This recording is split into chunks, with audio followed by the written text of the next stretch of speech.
ঘণ্টাখানেকের হট্টমেলা নয়, আমার আপনার রায় নিয়ে খাপ পঞ্চায়েত নয়। সন্ধ্যে 7টা মানেই কড়া সত্যি কথা, যা হজম করতে সময় লাগে। যুদ্ধ হোক বা দুর্নীতি, অপরাধ বা চিটিংবাজি, ঘুরিয়ে নাক দেখাই না আমি, যখন তখন রং বদলাই। আমি স্বর্ণালী, প্রশ্ন করি সোজাসুজি।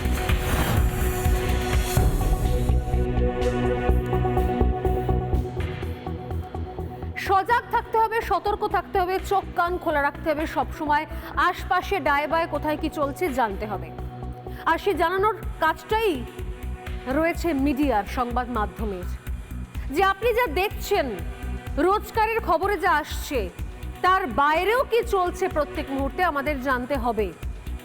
জানতে হবে বাংলাদেশ থেকে আমেরিকা, আর জানতে হবে কাঁকিনাড়ার খবরও, হাওড়ার খবরও, বাঘাযতীনে বাড়ি ভেঙে পড়ার খবরও।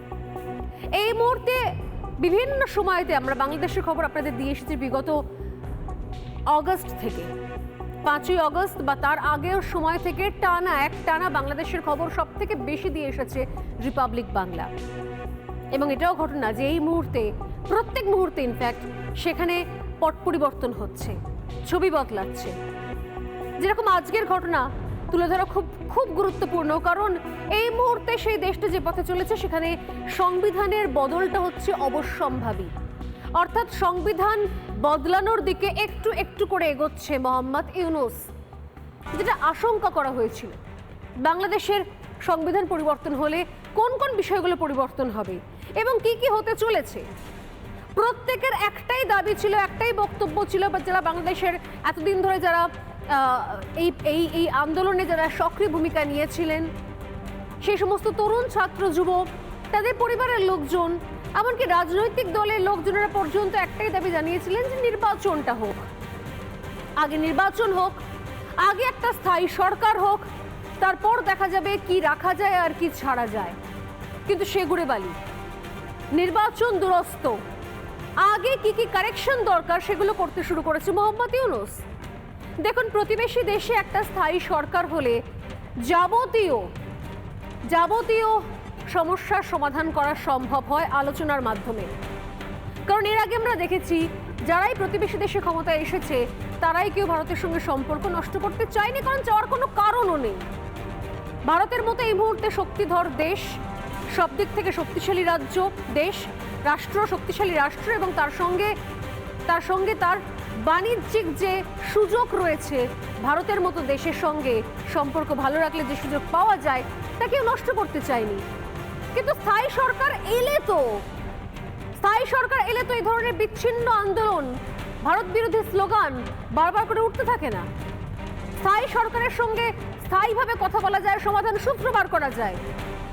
কিন্তু আশঙ্কা সত্যি করেই আসলে নির্বাচনটাকে পিছিয়ে দেওয়ার ছকেই রয়েছে মোহাম্মদ ইউনূস। বাংলাদেশের সংবিধান থেকে এবার উঠে যেতে পারে জাতীয়তাবাদ, সমাজতন্ত্র এবং ধর্মনিরপেক্ষতা, এই শব্দগুলো। ইউনূসকে এমনই প্রস্তাব দিল বাংলাদেশের সংবিধান সংস্কার কমিশন, যে কমিশন আসলে ইউনূসের হয়েই কাজ করছে। ইউনূস এবং সংবিধান সংস্কার কমিশন হচ্ছে মুদ্রার এপিঠ আর ওপিঠ। চলুন শুরুতে দেখা যাক যে বাংলাদেশের সংবিধানে কি কি সংস্কার আসতে চলেছে। জানতে পারলে বুঝতে পারবেন যে আসলে এই বাংলাদেশকে কি বানানোর ছক মোহাম্মদ ইউনূসের, এবং তার প্রভাব কতখানি পড়তে পারে সীমান্তে, যে কারণে ভারতের চিন্তার জায়গা রয়েছে। কারণ এই সীমান্তবর্তী রাজ্যটার নাম আমাদের রাজ্য পশ্চিমবঙ্গ, তাই আমাদের চিন্তা করার দরকার রয়েছে, 100% চিন্তা করার দরকার রয়েছে, 100% বাংলাদেশের খবর জানার এবং জানানোর অধিকার রয়েছে, আর সেই কাজটাই আমরা করছি। চলুন দেখাই আপনাদেরকে কি কি পরিবর্তন হতে পারে বাংলাদেশের সংবিধানে। এখনো পর্যন্ত যে খবর আমরা পাচ্ছি তা হলো ধর্মনিরপেক্ষ শব্দ, প্রথম শব্দ ধর্মনিরপেক্ষ, অর্থাৎ সেকুলার যে ওয়ার্ড রয়েছে, ধর্মনিরপেক্ষ যে ওয়ার্ড রয়েছে, সেই শব্দ আর থাকছে না বাংলাদেশের সংবিধানে। এছাড়াও নাম্বার 2 জাতীয়তাবাদ, সেই শব্দটাও প্রত্যাহার করা হচ্ছে বাংলাদেশের সংবিধান থেকে। নাম্বার 3 বাংলাদেশ, যে নামটা রয়েছে বাংলাদেশ, সেই বাংলাদেশ নামটাও পর্যন্ত থাকবে না সেটাও পরিবর্তন করা হবে। তার আগে যে গণপ্রজাতন্ত্রী শব্দ রয়েছে সেই শব্দ উঠে যাওয়ার সম্ভাবনাটাই প্রবল। নাম্বার 4, এমপি প্রার্থীর বয়স, অর্থাৎ যিনি সাংসদ হতে চলেছেন, যিনি পার্লামেন্টে যেতে চান, সেই প্রার্থীর বয়স 21 বছর করা হতে চলেছে। অর্থাৎ একদমই ছোট বয়স থেকেই সেই প্রার্থী এমপি হয়ে, সাংসদ হয়ে পার্লামেন্টে যেতে পারবেন এবং মন্ত্রীও হতে পারবেন। এই সংশোধনটাও আনা হচ্ছে। 5, সংসদের নিম্ন কক্ষের গঠন করা হচ্ছে। 6, নিম্নকক্ষে সরাসরি নির্বাচিত প্রতিনিধিরা উপস্থিত থাকতে পারবেন। এই পরিবর্তনগুলো সামনে নিয়ে আসা হচ্ছে। কিন্তু প্রশ্ন হচ্ছে, সংবিধান পরিবর্তন করে কি ভোটাধিকারের আমূল পরিবর্তন করতে চাইছে ইউনূস? ইউনূসের সঙ্গে তালে তাল দিচ্ছে সমন্বয়করাও। যে সমন্বয়করা তারা একসময় কোটা আন্দোলনের বিরুদ্ধে রাস্তায় নেমেছিলেন, তারা সরকারি চাকরি, সুবিধে এবং সবার জন্য সমানাধিকার অর্থাৎ ইকুয়ালিটি, সবাই যেন মেধার ভিত্তিতে কাজ পায়, তার আন্দোলন করে এসেছিলেন রাস্তায় নেমে। তারা আজকে ইউনূসের সুরে সুর মেলাচ্ছেন। যদিও বিএনপি ধরে ফেলেছে ইউনূসের ষড়যন্ত্র। মার্চ থেকে জুনের মধ্যে ভোটের দাবি বিএনপির, কিন্তু সে দাবি শুনছে কে? কারণ এই মুহূর্তে বিএনপির সংগঠন সব থেকে মজবুত বাংলাদেশে। আর যে কেউ বলতে পারবে নির্বাচন যদি হয়, আমরা ভারত থেকেও বুঝতে পারছি, আমাদের কাছে যে খবর আছে, যে ভেতরের অন্তর্বর্তী রিপোর্ট রয়েছে, যে এক্সক্লুসিভ রিপোর্ট আমাদের কাছে আছে, বাংলাদেশ থেকে আসছে, তা হচ্ছে যদি এই মুহূর্তে নির্বাচন হয় তাহলে 100% সম্ভাবনা রয়েছে সরকার বিএনপি গড়বে। নতুন যে দল তৈরি হয়েছে সেই দল নয়, না তো আওয়ামী লীগ, না তো নতুন দল। সরকার 100% সম্ভাবনা বিএনপির তৈরি করার। আর এটাই কোথাও ভয় মোহাম্মদ ইউনূসের। মোহাম্মদ ইউনূস এই জন্যই নির্বাচন করাতে চাইছেন না, বা সেটাকে টালিয়ে যাচ্ছেন, ক্রমশ পিছিয়ে যাচ্ছেন। এবং এই যে পিছিয়ে যাচ্ছেন, মোহাম্মদ ইউনূসের সুরে কথা বলছেন এখন সেখানকার সমন্বয়করা। তারা বিএনপিকে এখন পাল্টা নিশানা করছেন, তারা বিএনপিকে দুষছেন। অথচ এই বিএনপি কিন্তু এই আন্দোলনের সময়, সরকার ফেলার সময়, গদি উল্টানোর সময় 100% সাপোর্ট করেছিল সমন্বয়কদের, 100% সাপোর্ট করেছিল আন্দোলনকারীদের। অথচ এখন ক্ষমতার মোহ যেহেতু পেয়ে বসেছে সমন্বয়কদের অনেকেই রাতারাতি গাড়ি বাড়ির মালিক হয়ে গিয়েছে। সেই জন্য তাদের মনে হচ্ছে কিসের দরকার নির্বাচনের? আরে বিএনপিকে নির্বাচন করাতে বলেছেটা কি? বারবার একই কথা মিডিয়ার সামনে, নির্বাচন চাই। কারণ জানি তো আমরা, ভারতের কাছে আছে সেই রিপোর্ট, নির্বাচন হলেই জিতবে বিএনপি, সরকার করবে বিএনপি। আর এটা কোথাও চাইছেন না মোহাম্মদ ইউনূসের সাঙ্গপাঙ্গরা, সমন্বয়করা। তাই ইউনূসকে বাঁচানোর জন্য ময়দানে নেমেছে সমন্বয়করা।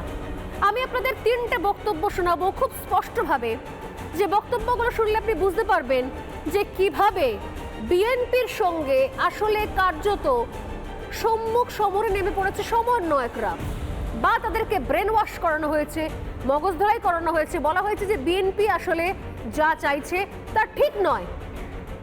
প্রথম নমুনা, এক্সাম্পল, উদাহরণ শুনুন। নির্বাচিত সরকারের কোনো বিকল্প নেই। আমার মনে হয় না যে এটা আমরা আরো বিলম্বিত করার প্রয়োজন আছে, কারণ যত বিলম্ব হচ্ছে ততই রাজনৈতিক এবং অর্থনৈতিক সংকট আরো বৃদ্ধি পাচ্ছে। আমরা মনে করি যে এই বছরই মাঝামাঝি সময়, অর্থাৎ আপনার জুলাই আগস্ট এর মধ্যেই নির্বাচন সম্ভব। বাংলাদেশের সকল রাজনৈতিক দল, ইভেন অন্যান্য যে মানুষগুলো, তারাও আশা ছেড়ে দিয়েছিল। ইভেন বিএনপিও তাদের জায়গা থেকেই আশা ছেড়ে দিয়েছিল যে তারা আর এই ফাইট ব্যাকটি করতে পারবে কিনা। এই জায়গায় এত বড় একটি ছাত্র জনতার অভ্যুত্থান হয়েছে, যে এই অভ্যুত্থানের এখনো আমার 1 বছর হয়নি। সেখানে যদি এটি বলা হয় যে 25-এর মাঝামাঝিতে, অর্থাৎ 1 বছরের পূর্বেই তারা তাদের জায়গা থেকে নির্বাচনটি চায়, তখন আমাদের মনে হয় তাদের চোখের সামনে শুধু ক্ষমতা। কিন্তু যখন তারা এই মাঝামাঝির কথা বলে, 25-এর মাঝামাঝি, 1 বছরের কম সময়, তখন আমাদের কাছে এটি অনেক ব্যথিত করে। নির্বাচনের আগে সংস্কার করা হবে, সংস্কার করে নির্বাচন করবো, আগে করে নির্বাচনের আগে সংস্কার করবো। এই সংস্কার করতে আপনার কতদিন লাগবে? সংস্কারের কোনো লাইন তো দেখতেছিলেন যে আপনি এখানে গেছেন এবং এই সংস্কারের দিকে যাচ্ছি আমরা দেখতেছিলাম। যদি বিএনপি কিংবা রাজনৈতিক দলগুলো বলে নির্বাচনের কথা, তখন আবার কেউ কেউ বলেন ওনারা ক্ষমতায় যাওয়ার জন্য পাগল হয়ে গেছেন। এর উত্তর যদি আমরা বলি যে আপনার নির্বাচনের কথা না বলে ক্ষমতায় থাকার জন্য পাগল হয়ে গেছেন? বিষয় খুব ক্লিয়ার। আসলে সংস্কারের দোহাই দিয়ে ইউনূস নির্বাচনটাকে পিছিয়ে দিতে চাইছেন এবং সেটা ধরে ফেলেছে কোথাও বিএনপি ইউনূসের এই খেলাটা ধরে ফেলেছে। তাই তাদের বলা হচ্ছে কি আগে নির্বাচনটা করো, সংস্কার করে কতদিন সময় কাটাবে? আর দুদিনের ছেলে সার্জিস আলম তাকে দুদিন আগে কেউ চিনতো না। দুদিন আগে সে মঞ্চ করে দুদিন আগে মঞ্চ করে আওয়ামী লীগের মঞ্চে দাঁড়িয়ে একের পর এক ভাষণ দিয়েছে। সেই ভাষণের ভিডিও রয়েছে, আমাদের কাছে রয়েছে, সেই সমস্ত ভিডিও ভাইরাল হয়ে গেছে এখন, যে সেই সময় দাঁড়িয়ে কি বক্তব্য সে রেখেছে। আর এখন সার্জিস আলম পাল্টে মির্জা ফখরুলের বক্তব্যের পর বলছেন যে বিএনপি কোথায় ছিল? বিএনপিকে তো মানুষ চিনতই না, প্রত্যাখ্যান করে দিয়েছিল, বিএনপি তো শূন্য হয়ে গিয়েছিল। আজকে আমরা আন্দোলন করেছি বলে তাই বিএনপি খবরের শিরোনামে এসেছে।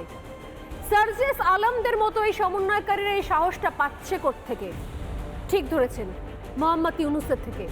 ইউনূস যদি সরাসরি সাপোর্ট না দেয়, যদি না শিখিয়ে পড়িয়ে দেয়, তাহলে সার্জিস আলমের মতো দুদিনের ছেলেরা যারা মুজিবুর রহমানকে নিয়ে বড় বড় আলোচনার সভাতে বড় বড় বক্তৃতা দিত, তারা আজকে এই ভাষায় কথা বলতে পারতো না বিএনপির নেতাদের সম্পর্কে বা বিএনপি দলের উদ্দেশ্য সম্পর্কে, বিএনপি দল সম্পর্কে।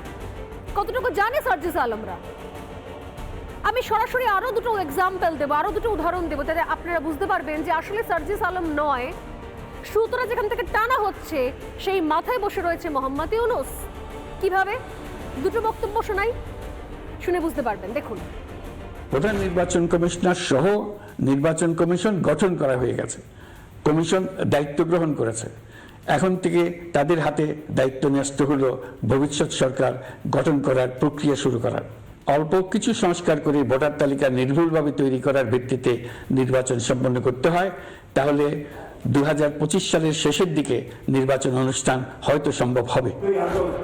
সবাই মিলে রাস্তায় নামছিলেন, তবে আবারও সেই মতো ঐক্যবদ্ধ হয়ে রাস্তায় নামতে হবে।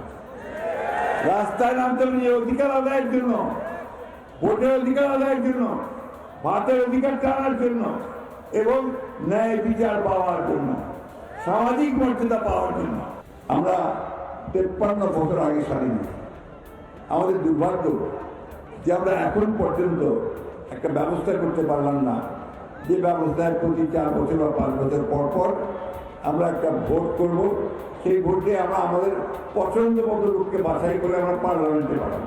নির্বাচন সংস্কার কমিশন নিশ্চয়ই এরকম একটা বয়স সুপারিশ করে, সেই বয়স আমার পছন্দ হতেও পারে, নাও হতে পারে। ধরুন আমি তরুণদের তাড়াতাড়ি ভোটার করার পক্ষে। যে যত তরুণ, পরিবর্তনের প্রতি তার আগ্রহ তত বেশি, তরুণরা সংখ্যায়ও বেশি। দেশের ভবিষ্যৎ নিয়ে তার আগ্রহী, নিজের ভবিষ্যৎ নিয়ে তার মতামত দেওয়ার জন্য আমি মনে করি ভোটার হওয়ার বয়স 17 বছর নির্ধারিত হওয়া উচিত। কিন্তু যে রাষ্ট্রীয় গোয়েন্দা সংস্থাগুলো কারা কারা নির্বাচিত হবেন, কারা কোন রাজনৈতিক দল করবেন, এইটা যদি নির্ধারণ করে দেন, তাহলে শেখ হাসিনার বিরুদ্ধে লড়াইয়ের কি আর থাকলো? এখানে অন্তর্বর্তীকালীন সরকার তারা জিনিসটাকে যাচাই বাছাই না করে হয় তারা এটি করেছেন, অথবা তাদের মনে যদি কোনো অসৎ উদ্দেশ্য থাকে যে বিএনপিকে ভাঙার, গণতান্ত্রিক শক্তিকে দুর্বল করার, সেই ধরনেরই আরেকটি ক্ষুদ্র প্রচেষ্টা অত্যন্ত ক্ষীণ আকারে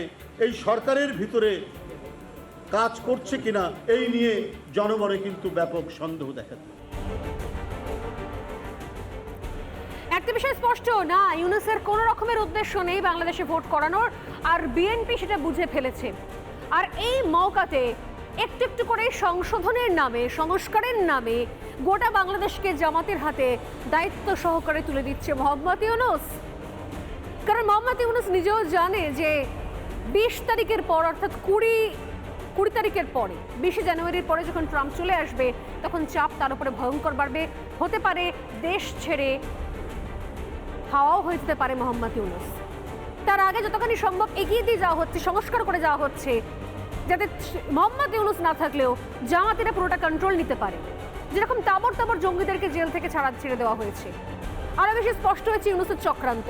লুৎফুজ্জামান বাবর জেল থেকে বেরোতেই তার সমর্থকেরা আবারও সেই ভারত বিরোধী স্লোগান তুলল। কাদের হাতে রয়েছে এই মুহূর্তে বাংলাদেশ, এই স্লোগান দেখলে আপনারা বুঝতে পারবেন যে স্লোগান থেকে মানুষজন বলছেন যে আমরা সবাই বাবর হব, সেভেন সিস্টার ছিনিয়ে নেব।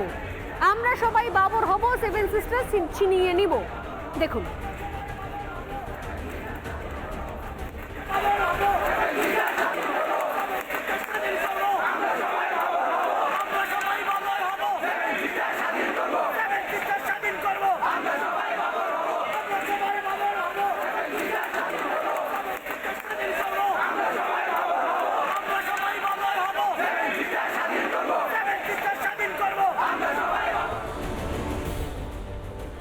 শুধু তাই নয়, কেমন সংস্কার, সংবিধান সংস্কার, তার সঙ্গে মেয়েদের ওপর আরো বেশি নিষেধাজ্ঞা, তার সঙ্গে হোটেল থেকে শুরু করে সব জায়গায় জামাতি যে ফতোয়া সেগুলোকে কার্যকরী করা, ভারত বিরোধী স্লোগান সারাক্ষণ ধরে মানুষের মনের মধ্যে দিতে থাকা, যাতে মানুষকে উত্তপ্ত করা যায়, উত্তেজিত রাখা যায় সারাক্ষণ ধরে।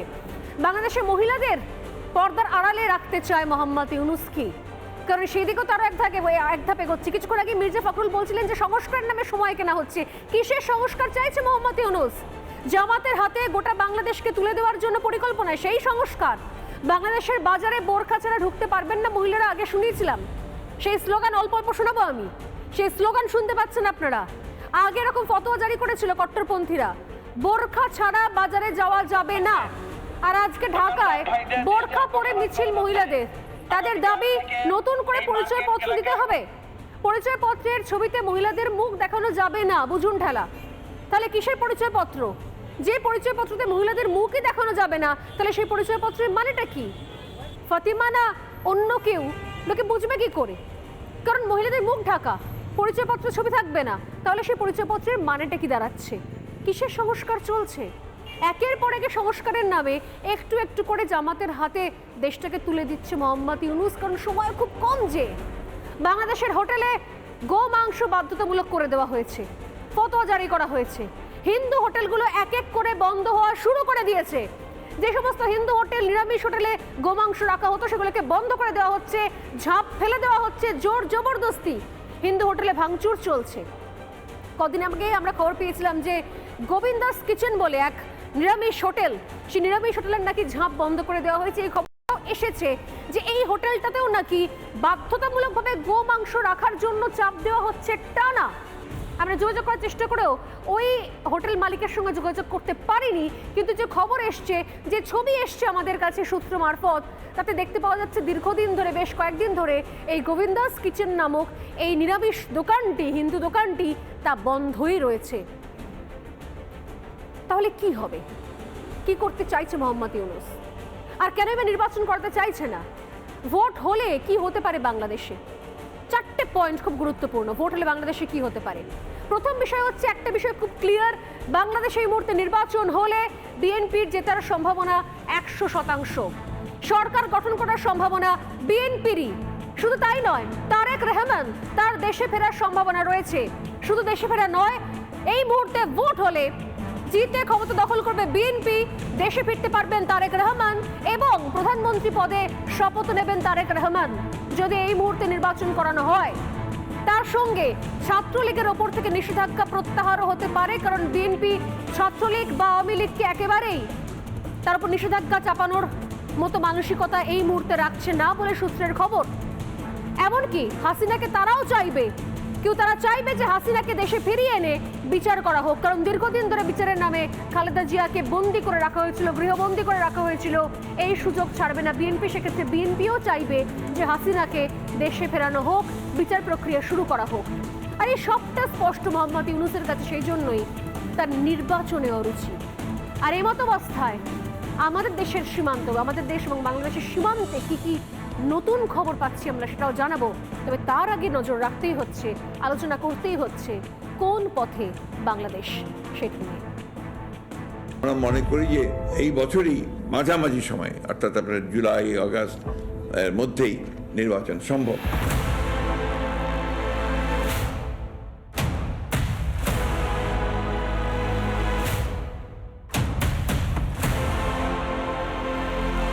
এই জায়গায় এত বড় একটি ছাত্র জনতার অভ্যুত্থান হয়েছে, সেখানে যদি এটি বলা হয় যে 25-এর মাঝামাঝিতে অর্থাৎ 1 বছরের পূর্বেই তারা তাদের জায়গা থেকে নির্বাচনটি চায়, তখন আমাদের মনে হয় তাদের চোখের সামনে শুধু ক্ষমতা।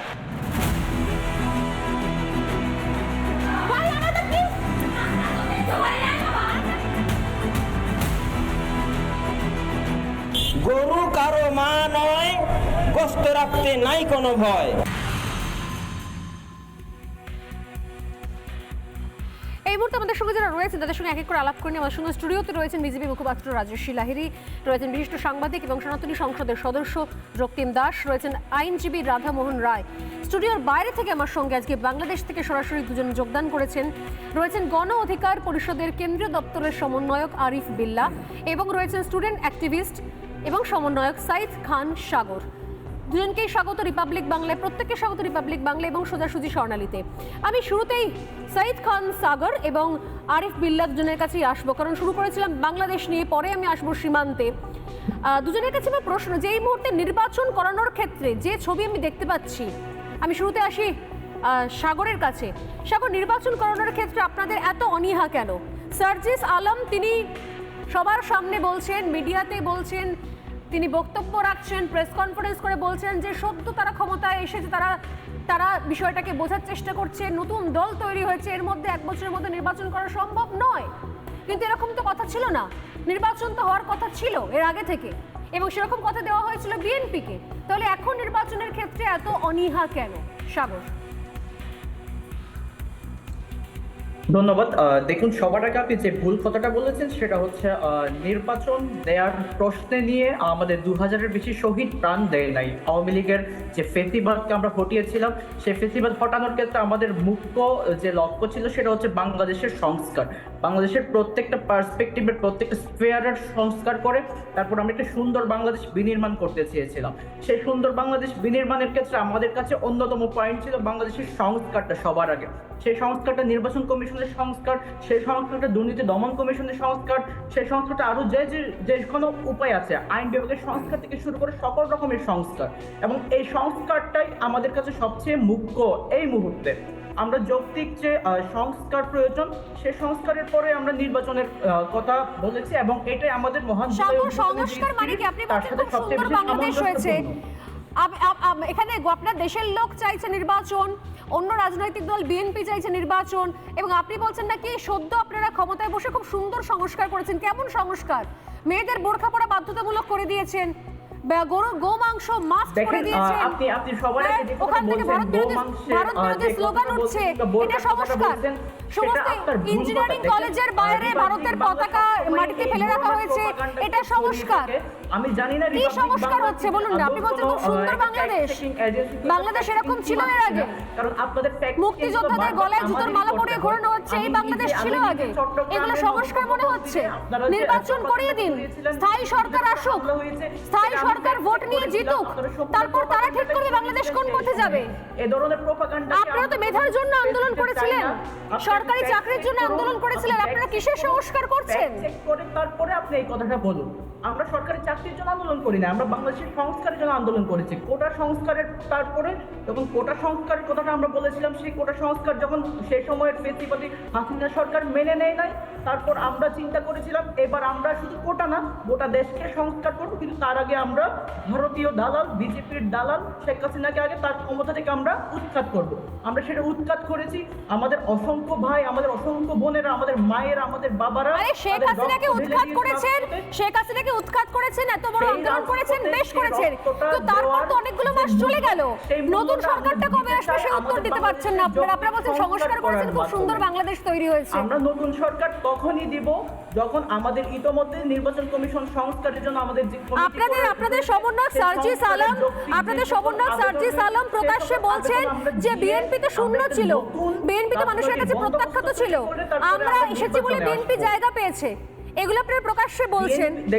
দেখুন বিএনপি বাংলাদেশের সবচেয়ে বড় একটা দল, কিন্তু যে মুহূর্তে আমরা দেখতে পাচ্ছি রিপাবলিক টিভির মধ্যে একটা চ্যানেল তাদের ক্যাবলা চেঞ্জ করে আওয়ামী লীগ থেকে বিএনপিতে নিয়ে গিয়েছে, সে সময়তে আমরা বলতে চাই বিএনপির জন্য এটা একটা বিপদ সংকেত।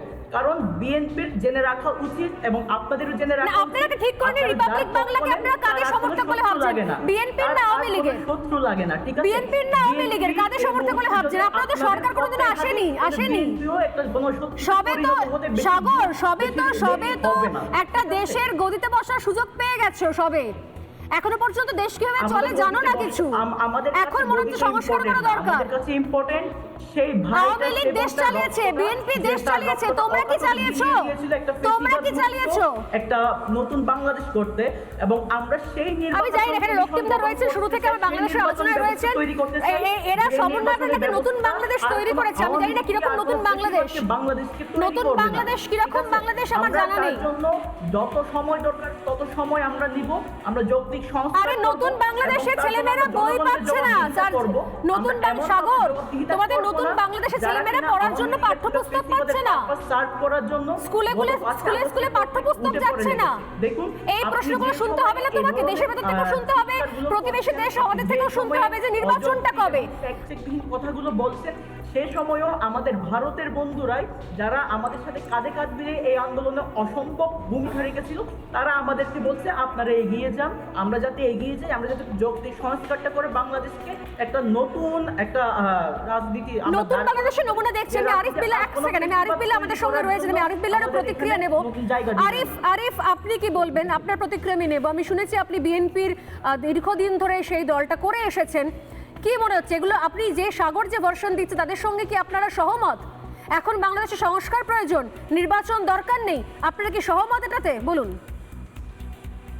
আমি আগে পাল্টা প্রশ্ন করতে চাই আপনার কাছে। কথায় আছে সখী তুমি কার।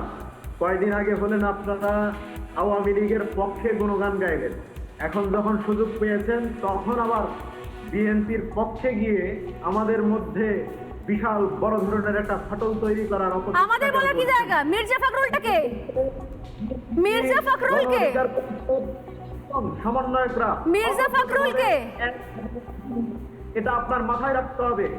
বাংলাদেশে যৌক্তিক সংস্কারের পর নির্বাচন, এই কথাগুলো আপনারা প্রেস কনফারেন্স করে বলেন না কেন? এই কথাগুলো প্রেস কনফারেন্স করে বলেন না কেন? আমরা একটা ডেডলাইন বলেছি। এই কথাগুলো ভারতীয় মিডিয়া বলার আগে, আরে মির্জা ফখরুলকে চেনেন? মির্জা ফখরুলকে চেনেন? এই কথাগুলো ভারতীয় মিডিয়া বলেন কেন? নিজের দেশে কেন বলেন না? মির্জা ফখরুলকে, কথা বলেন, আর অবশ্যই বুঝাতে আপনারা ফ্যাক্ট চেক করে কথা বলেন। মির্জা ফখরুলকে, fact check is too important.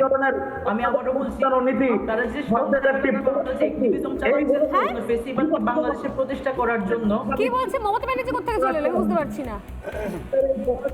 আপনারা নিজেদের দলের লোকজনকে চেনেন না বোধহয়। আমি বুঝতে পারছি দেশটা কোন দেশ। নিজেদের দলের নেতাদেরকে চেনে না, নিজেদের দলের নেতারা কি বলছে সেটা শোনে না, শুধু ভারতীয় মিডিয়া মুখ দেখানোর জন্য চলে আসে। জানা তো উচিত নিজের দলের বিএনপি নেতারা কি বলছেন। তারা বলছেন তারা নির্বাচন চান, আপনি বলছেন আমরা নির্বাচন চাই না। আমি বুঝতে পারছি না, নিজের দেশ সম্পর্কে এরা জানে না। কাদের হাতে চলছে বাংলাদেশ?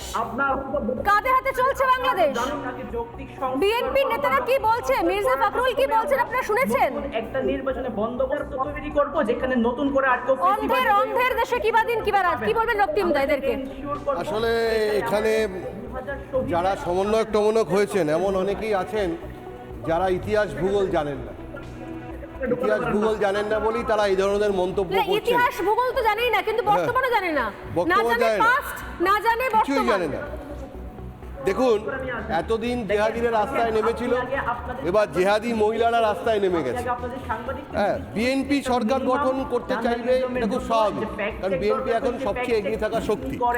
আসলে ইউনূস যেটা করছেন সেটা খুব পরিষ্কার, সেটা হচ্ছে -2 ফর্মুলা, অর্থাৎ খালেদা জিয়া এবং শেখ হাসিনা আগেই চলে গেছেন, এখন খালেদা জিয়াকেও বিদেশে পাঠিয়ে দিয়েছেন। তো বিএনপিকে বাদ দিয়ে, আওয়ামী লীগকে বাদ দিয়ে, অন্যান্য যে গণতান্ত্রিক দলগুলো আছে তাদেরকে বাদ দিয়ে তারা দীর্ঘদিনে কিভাবে ক্ষমতায় থাকা যান তার পায়তারা করতে হচ্ছে এই সমন্বয়করা এবং ইউনূস প্রশাসন। এটা খুব পরিষ্কার। আন্দোলনটা হয়েছিল কোটা সংস্কারের জন্য, কোটা সংস্কার আন্দোলন হয়েছিল। শেখ হাসিনা ভুল করেছেন, ঠিক করেছেন, তারা তাদের দেশের মানুষ তারা ঠিক করেছেন, তাকে তাড়িয়ে দিয়েছেন, খুব ভালো কথা। কিন্তু তারপরে ক্ষমতা ধরে রাখার কারণটা কি? ক্ষমতা ধরে রাখার কারণটা কি এটাই যে আপনারা বিএনপিকে বা অন্যান্য গণতান্ত্রিক যে শক্তিগুলো এখনও ওখানে টিকে আছে তাদেরকে ভয় পাচ্ছেন? আওয়ামী লীগ তো নেই, বাদ দিন। আসলে আপনারা বলছেন আওয়ামী লীগকে ফ্যাসিস্ট, কিন্তু আপনারা কি ফ্যাসিস্টিজমের দিকে যাচ্ছেন না? আপনারা কি ক্ষমতা ধরে রাখার জন্য ফ্যাসিস্ট হয়ে উঠছেন না? গদি ধরে যদি না রাখতেন আপনারা, যদি আপনার নির্বাচনটা দিতেন, অনেক দিন তো হয়ে গেল, আগস্ট মাস হয়ে গেছে, এখন সেটা জানুয়ারি মাস, এতদিন সময় লাগছে সংস্কার করতে, আপনারা কি সংস্কার করছেন? আমার প্রশ্ন হচ্ছে 20 তারিখের পরে কি আদৌ কোনো সংস্কার হবে না অন্য কিছু ঘটে যাবে দেশের মধ্যে, তার জন্য আপনারা ওয়েট করছেন? আর 3 দিন বাকি। সুতরাং নির্বাচন না দেওয়াটাই একটা ফ্যাসিবাদ। আপনারা যদি গণতান্ত্রিক কাঠামোতে বিশ্বাসী হতেন, আপনারা যদি গণতান্ত্রিক শক্তি হতেন, যে 2000 শহীদের কথা বলছেন, অন্তত সেই 2000 শহীদের কথা মাথায় রেখে আপনারা নির্বাচনটা দিতেন, একটা সুষ্ঠু নির্বাচন দিতেন, সেখানে দেখা যেত না, যে ওরা তো কারা বলছে, প্রকৃত শক্তি। আমি জানি না, আমি একটা বিষয় স্পষ্ট যে আরিফ বিল্লাহ আর যাই হন তিনি বিএনপির তরফ থেকে বলছেন না, কারণ তিনি বিএনপির নেতাদের কথা শোনেননি, জানেন না। কিন্তু সাগর তিনি সমন্বয়কদের তরফ থেকেই বলছেন, এবং সাগরের বক্তব্য হচ্ছে যে সংস্কার এখনো বাকি রয়েছে, সংস্কার না করা পর্যন্ত নির্বাচন করা সম্ভব নয়। এম আই রাইট সাগর, আপনি তাই বলছেন? না আরিফ, আপনার সঙ্গে আমি বুঝতে পারছি না, আপনি তো বিএনপির হয়ে বলছেন না, আপনি সাগর তো বলছেন উনি সমন্বয়কদের হয়েই বলছেন। আরিফ, আপনাকে দ্বিচারিতা কমাতে হবে, আপনাকে ক্লিয়ার করতে হবে আপনি সমন্বয়কদের পক্ষে, ইউনূসের পক্ষে না বিএনপির পক্ষে। দু নৌকায় পা দিয়ে চলা যাবে না। আমি সাগরের উত্তর নেব। সাগর যেটা প্রশ্ন করলেন রক্তিম বাবু, সাংবাদিক, ভারতীয় সাংবাদিক, যে এইভাবে চললে, ওটা তো আপনার প্রশ্ন ডাইরেক্ট সাগরের কাছে। হ্যাঁ, আমার ডাইরেক্ট প্রশ্ন হচ্ছে যে আপনারা যে ফ্যাসিজমের বিরোধিতা করে ক্ষমতা এলেন, সেই ফ্যাসিজমকে যদি আপনারা গণতান্ত্রিক একটা রাষ্ট্র নির্মাণ করতে চান, তাহলে আপনারা নির্বাচনের পথে যাচ্ছেন না কেন? এটা যদি দীর্ঘদিন ধরে রাখেন, তাহলে তো আপনারা আরেকটা ফ্যাসিজমের জন্ম দিচ্ছেন। কি উত্তর দেবেন সাগর? সাইদ খান সাগর। জি, জনাব আরিফ বিল্লাহ, আপনার কাছে কি নির্বাচনী ব্যবস্থার সংস্কারটা নির্বাচনের পথে যাওয়ার মতো মনে হয় না? আপনি যদি একটা সংস্কার প্রক্রিয়াকে নির্বাচনের পথে যাওয়া মনে না করেন, তাহলে আমার মনে হয় আপনার যে রাজনৈতিক বোঝাপড়া সেটা যথেষ্ট ভুল আছে। আপনার ওই ভুল সংশোধন করে আপনার আরো একটা কনস্ট্রাকটিভ একটা রাজনীতির বন্দোবস্তের পথে আসা আপনার অতীব জরুরি। ঠিক আছে, ফার্স্ট কথা। সেকেন্ড কথা হচ্ছে, আমি আবারও বলছি, আমি জানি না আপনি আন্দোলনে কেমন ভূমিকা রেখেছেন কিংবা আন্দোলনের সময়ে আপনার স্ট্যান্ড কেমন ছিল, কিন্তু আপনার সম্ভবত জানা থাকার কথা, আমাদের শহীদেরা কেউই বলে নাই আমরা অতি দ্রুত সম্ভব একটা নতুন ইলেকশন দিয়ে যাতে একটা সরকারকে জায়গা করে দিই। আমাদের শহীদেরা, আমাদের আহতরা, আপনি এখন আহতদেরকে জিজ্ঞেস করতে পারেন, আর জাতিকুল গাজীর মতো আহতদেরকে আপনি জিজ্ঞেস করতে পারেন, যারা আন্দোলনের সবচেয়ে বড় ভোকাল ফেস ছিল, তারা প্রত্যেকে বলেছে আগে দেশটাকে সংস্কার করতে হবে, আমাদের প্রত্যেকটা ব্যবস্থাকে এমনভাবে সংস্কার করতে হবে। গত 16 বছর ধরে এখানে যে জঞ্জাল আওয়ামী লীগ সরকার তৈরি করে গিয়েছিল, সে সকল জঞ্জাল মুক্ত করতে হবে। কোন শহীদের? দেশের মানুষ বলছে যে শহীদরা বেঁচে ফিরে এসেছে, যারা শহীদ হয়েছেন তারা বেঁচে ফিরে এসেছে। কিসের সংস্কার? আপনারা যদি নির্বাচনটা না করতে পারেন, আপনারা শুনুন, যারা মুক্তিযোদ্ধাদের গলায় জুতোর মালা পরিয়ে ঘোরান, তাদের আবার কিসের সংস্কার? আপনারা যদি নির্বাচন না করতে পারেন, তাহলে দাঁড়ান, আপনারা সংস্কারের কথা বলছেন তো? আপনারা আমার একটা পয়েন্ট, আপনারা যারা সংস্কারের কথা বলছেন, আপনারা তো নির্বাচন করার মতো আপনাদের ক্ষমতা নেই, করলে এত তাড়াতাড়ি করে ফেলতে পারতেন। তাহলে আপনারা রাষ্ট্রসংঘকে ডাকুন, রাষ্ট্রসংঘের অধীনে নির্বাচন হোক, তখন দেখা যাক কে আসে। আপনারা আসেন না, বিএনপি আসে না, আওয়ামী লীগ আসে। যদি আপনাদের সৎ সাহস থাকে, তাহলে রাষ্ট্রসংঘকে ডাকুন, রাষ্ট্রসংঘের অধীনে আপনাদের নির্বাচন হোক। নির্বাচন করাতে ভয় কেন? আমরাও তো চাই প্রতিবেশী দেশের একটা স্থায়ী সরকার থাকুক, নাকি প্রতিবেশী দেশে ধরনের ফতোয়া থাকুক, এ ধরনের জামাতি কার্যকলাপ চলুক। ভারতও চায় একটা স্থায়ী সরকার থাকুক, নির্বাচনে এত অনীহা কেন? নির্বাচন আপনার নির্বাচনটা চাই, আপনি জানেন নির্বাচন হলে কেউ আপনাদের ভোট দেবে না, এটা হচ্ছে মোদ্দা কথা। সংস্কারের নামে দেশটা জামাতিদের হাতে ছেড়ে দিচ্ছেন আপনারা। রাজস্বী কি বলবেন? এটা সংস্কার? মেধা আন্দোলনকে কেন্দ্র করে এরা ক্ষমতায় এলেন, এরা ইউনূসের সঙ্গে থাকলেন, সব সমন্বয়ক হয়ে গেলেন, কেউ মন্ত্রী নয়। এরা বলছে নাকি এখন সংস্কার বাকি আছে। জায়গায় জায়গায় ফতোয়া হচ্ছে বোরখা পরে বাজারে যাওয়া, বোরখা না পড়লে বাজারে যাওয়া যাবে না। এখন মহিলারা রাস্তা নেমে এক শ্রেণী জিহাদি মহিলা, তারা বোরখা পরে বলছেন যে আমাদের পরিচয়পত্রতে ছবি রাখা যাবে না। তার সঙ্গে গরুর মাংস, নিরামিষ হোটেলে গরুর মাংস মাস্ট, ভারত বিরোধী স্লোগান মাস্ট। সেখানে ভারতের আজকে বলছে আমরা সবাই বাবর হব, 7 সিস্টার ছিনিয়ে নেব। এনারাই বলেন কদিন আগে যে আমরা ধরনের কথা বলেছি, এগুলো কেউ একজন বলেছে বিচ্ছিন্ন, আমরা এগুলোর দায় নেব না, আমরা চাই ভারতের সঙ্গে বন্ধুত্ব। কি হচ্ছেটা কি দেশে? নির্বাচন হবে না, এরকম চলবে একটা দেশ, প্রতিবেশী দেশে। দেখো সোনালিদি, প্রথম কথা হচ্ছে, হ্যাঁ ঠিক আছে, সবাই শুনেছে, বাবা অনেক কথা বলেছে, বা চুপ করো, শোনো একটু, শোনার পেশেন্সটুকু রাখো। আজকে বাংলাদেশ কাদের হাতে আছে? জামাতের হাতে আছে। জামাত মানে একটা র্যাডিক্যাল ইসলামিস্ট, হচ্ছে ইসলামিক আইডিয়ালসে চলে। পরিষ্কার ভাষায় এটা দেখে নিতে হবে পাশ্চাত্য থেকে আরম্ভ করে বিভিন্ন স্কলার্স এবং ডিবেটসে ইসলাম এবং ডেমোক্রেসি একসঙ্গে যায় কি যায় না। বিখ্যাত দুবাই ডিবেটসের টপিক ছিল আরব স্প্রিংয়ের পরে যে দুবাই ডিবেটস হয়েছিল, can Islamic Arab values be reconciled with democracy. এটা নিয়ে এখনও অবধি আজ অবধি কথা হচ্ছে এবং গোটা বিশ্বের এক সঙ্গে দাঁড়িয়ে কোট আনকোট বক্তব্য, Islam and democracy are simply non existent, অর্থাৎ ইসলাম এবং গণতন্ত্র দুটো কোএক্সিস্ট, সহাবস্থান সম্ভবপর নয়। আমাদের কথা নয়, গোটা বিশ্ব জুড়ে বিভিন্ন যে দুবাই ডিবেটস থেকে আরম্ভ করে স্কলার্সদের বক্তব্য তাদের, এবং আরব স্প্রিংয়ের পর থেকে এই ঘটনাগুলি ঘটেছে। এবার আমি বলছি যে এইখানে এতগুলি মুসলিম রাষ্ট্র আছে, ইসলামিক রাষ্ট্র আছে, কোনো একটি ইসলামিক রাষ্ট্রকে আপনি দেখান যেখানে শরিয়ার ওপরে সে দেশের সুপ্রিম কোর্টের রায় বা কোনো কিছু চলতে পারে। শরিয়ার যে আইন আছে সেটি ডেমোক্রেসির সঙ্গে খাপ খায় না। শরিয়া সবার জন্য সমান অধিকার দেয় না। শরিয়াতে বোরখা পরতে হবে, মুখ ঢাকতে হবে, বিভিন্ন রকমের বাধা নিষেধ বিপত্তি আছে যেটা ডেমোক্রেসিতে সম্ভবপর নয়। সেই একটা কোর্টে দাঁড়িয়ে একসঙ্গে আইনজীবীরা বলছেন যে চিন্ময় কৃষ্ণ প্রভু হয়ে যে দাঁড়াবে তার কপালে দুঃখ আছে। এক্স্যাক্টলি। এবং এই বোরখা পরে নির্বাচন, স্বর্ণালিদি, এটা পশ্চিমবঙ্গেরও সমস্যা। আমরা ভোটের দিন দিনের পর দিন বলেছি, মেটিয়া বুরুজ থেকে আরম্ভ করে বিভিন্ন জায়গায় বোরখা পরে লোকে আসছেন ভোট দিতে, আইডেন্টিফাই করা যাচ্ছে না, এবং তারা বোরখা খুলে মুখ দেখাতে বললে তারা সেখানে অন্যরকম একখানা রিপারকেশন হচ্ছে।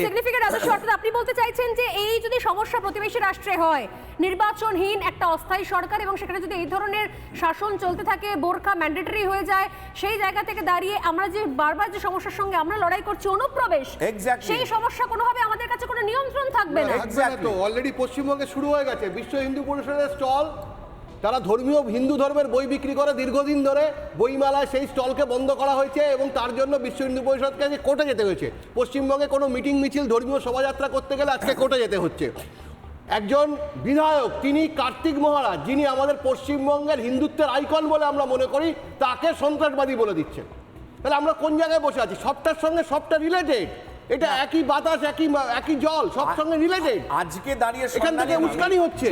যখন বাংলাদেশের প্রতিবেশী রাষ্ট্রে ইসলামিক মৌলবাদ যখন মাথা চাড়া দিয়ে আজকে সেই একই জিনিস দেখাচ্ছে যা ৭৫-এ আরম্ভ হয়েছিল শেখ মুজিবুর রহমানের হত্যার পর থেকে নিয়ে, বা যা ৪৬-এ যা জিন্না বলেছিলেন, যা সুরাবর্দী গ্রেট ক্যালকাটা ক্লিন করেছিলেন, সে একই রাস্তায় হাঁটছে। সেখানে দাঁড়িয়ে পশ্চিমবঙ্গে এই জনাব ফিরাদ ববি হাকিমরা উঠে দাঁড়িয়ে বলছেন যে আমরা সংখ্যালঘু আছি, আমরা সংখ্যাগুরু হব। আপনি এদেরকে জিজ্ঞাসা করুন, এরা একই মানসিকতায় চলে। এরা চায় না বাংলাদেশে কোনো একটা হিন্দু থাকো। রাজস্বী, আপনারা যে আশঙ্কার কথা বলেন, সাগরের উত্তর নেব, আরিফ বিল্লার কাছে যাব, যে একটা হিন্দু আপনারা যদি না চান বাংলাদেশে, যে কথা বলছেন রাজস্বী লাহিড়ী, এবং তার সঙ্গে যদি এই জিনিসই চলতে থাকে এবং এখানে পুরো জামাতিরাই কন্ট্রোল করে, এখানে বোরখা এভাবে সবকিছু বাধ্যতামূলক হয়ে যায়, যেরকমভাবে নিরামিষ হোটেলেও আপনারা গোবিন্দাস কিচেন নাকি বন্ধ করে দিয়েছেন, যদিও আমরা গোবিন্দাস কিচেনের মালিকের সঙ্গে যোগাযোগ করতে পারিনি, তাহলে তো এই অনুপ্রবেশের যে সমস্যা নিয়ে আমরা লড়াই করছি রাধামোহন বাবু, তাহলে এই সমস্যার সঙ্গে লড়াই করা কঠিন হবে। আপনার কি এখনো মনে হয় না আপনাদের যে সীমান্তে কাঁটাতার বাধ্যতামূলক, যে কাঁটাতার দিতে দিচ্ছে না বাংলাদেশ? আজকে আমি জানিয়ে রাখি, আজকে কিন্তু কোচবিহারের বিভিন্ন জায়গাতে কাঁটাতারের কাজ বসানো শুরু হয়ে গেছে, এবং সেখানে কাঁটাতারের মাঝে মাঝে কাঁচের বোতল ঝুলিয়ে দেওয়া হচ্ছে যাতে কোনোভাবেই ওপার থেকে কেউ এদিকে আসতে না পারে। সেই ছবি আমি দেখাচ্ছি এক্সক্লুসিভলি, সেই ছবি রিপাবলিক বাংলা। আপনারা দেখছেন যে কাঁটাতার তো বসানোই হয়েছে, মাঝে মাঝে কাঁচের বোতলও ঢুকিয়ে দেওয়া হয়েছে। এখনো আপনারা এগুলোকে বলবেন এইটুকু দরকার নেই বলবেন এখনো? এবার আমি বলি আপনাকে, একটু আমাকে বলতে দেবেন। প্রথম আমি ২-৩টে পয়েন্ট নিয়ে বলবো। দেখুন, প্রথম হচ্ছে বাংলাদেশ ইস্যু যেটা হচ্ছে, এটা আমাদের মানে আমরা স্টেট কোনো অ্যাকশন নিতে পারে না, এটা নিয়ে কারা? সেন্ট্রাল গভর্নমেন্ট কি অ্যাকশন নিয়েছে ফার্স্ট আমি দেখেছি। এটা কিন্তু পার্লামেন্টে কোশ্চেন তোলা হয়েছিল। একটু বলে নিতে দিন, আপনার প্রশ্নটাও আসবো না। রাজশ্রী যেটা বলছিল ওটাও তো বলতে হবে। জরুরি আছে, কিন্তু তাহলে বলুন তো, তাহলে ত্রিপুরাতে, আসামে কেন কাঁটাতার নেই? আসাম ত্রিপুরাতে বিজেপি আছে। আরে ভাই ত্রিপুরাতে তুমি কি দেখেছো? ত্রিপুরাতে বিএসএফ এর বন্দুক ছিঁড়ে কেড়ে নিয়েছিল। আরে ত্রিপুরাতে আমার কাছে ভিডিও রেকর্ডিং ভিডিও আছে, ভিডিও ফুটেজ। এরা তো আপনাদের নিজে বিএসএফ এর সেন্ট্রাল গভর্নমেন্টের ইনক্যাপাবিলিটির জন্য এখন এই কাণ্ডগুলো হচ্ছে। একবার ডিপ্লোমেট একটু বলে দাও, চিৎকার করলে হয় না, বলে দাও। তোমার কাছে তথ্য নেই, তথ্যটা শুনে নাও আগে, শুনে নাও, তোমার অন্য চ্যানেলে কাজে দেবে। আমরা সবাই দেখেছি ত্রিপুরাতে বন্দুক কেড়ে নেওয়া হয়েছিল বিএসএফদের কাছে। ত্রিপুরাতে কাঁটাতার নেই, আসামে নেই, আসামে অনুপ্রবেশ সব থেকে বেশি হয়।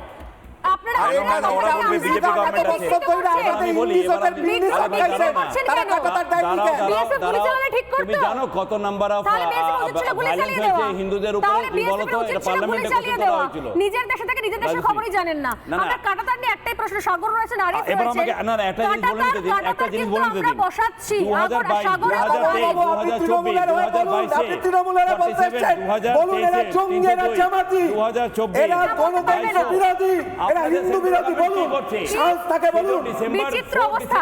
আমি এক সেকেন্ড আসছি, সাগর এবং আরিফের কাছে আসবো। এক সেকেন্ড, কাঁটাতার কিন্তু আমরা দিচ্ছি। সাগর এবং আরিফ, এক সেকেন্ড, রাধাবন্ধু এক সেকেন্ড, সাগর এবং আরিফ এক সেকেন্ড, এক সেকেন্ড।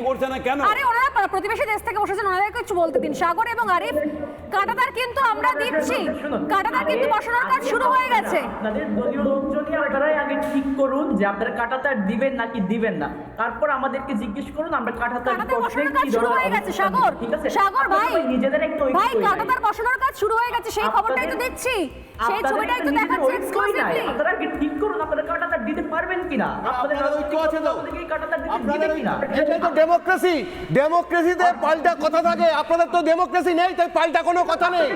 আমাদের এখানে ডেমোক্রেসি আছে। আমাদের এখানে সামরিক জনতা কখনো ক্ষমতায় আসেনি, সামরিক জনতা কোনোদিন ক্ষমতায় আসেনি। আমাদের সামরিক শাসক আসেনি আমাদের এখানে। আপনাদের ডেমোক্রেসি নেই, তাই কথা বলতে দেন না কাউকে।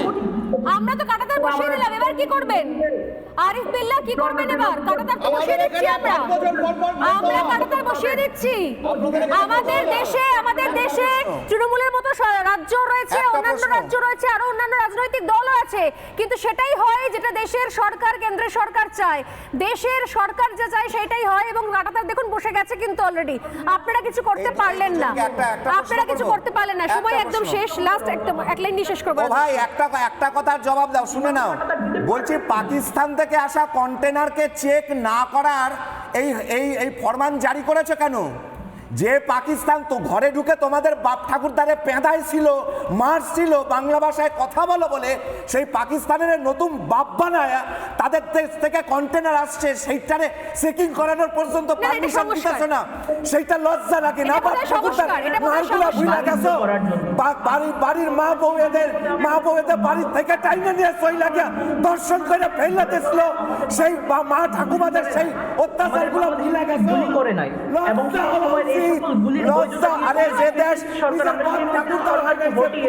সময় একদম শেষ। আমার মনে হয় না যে তারা কিছু মনে রেখেছে বা এই চেকিংগুলো চলছে কারণ পাকিস্তানের সঙ্গে সম্পর্ক ভালো রাখতে চায় তারা। কিন্তু প্রশ্ন হচ্ছে যদি স্থায়ী সরকার না হয়, যদি নির্বাচনটা না হয়, তাহলে ভারতের সঙ্গে সম্পর্কটা ভালো তো থাকবেই না, উল্টে আরো ভয়ঙ্কর জায়গায় যাবে। কিন্তু ভারত কিন্তু আর কোনো কথা, কোনো রিকোয়েস্ট, কোনো অনুরোধই শুনবে না, এবং ভারত কিন্তু ভারতের মতো করেই চলবে। একমাত্র বাঁচার রাস্তা ছিল যদি বাংলাদেশ নির্বাচনটা করিয়ে নিত, কিন্তু সেটাও তারা করাবে না, এটুকু অন্তত স্পষ্ট। একটা ছোট্ট বিরতি নিয়ে প্রত্যেকে ধন্যবাদ জানিয়ে ফিরে আসছি, সঙ্গে থাকুন। নানা ধরনের কন্টেন্ট দেখার জন্য লাইক করুন, শেয়ার করুন আমাদের ফেসবুক পেজ, সাবস্ক্রাইব করুন আমাদের ইউটিউব চ্যানেল। পাশাপাশি অন্যান্য ব্রেকিং নিউজের জন্য অবশ্যই চোখ রাখুন রিপাবলিক বাংলায়।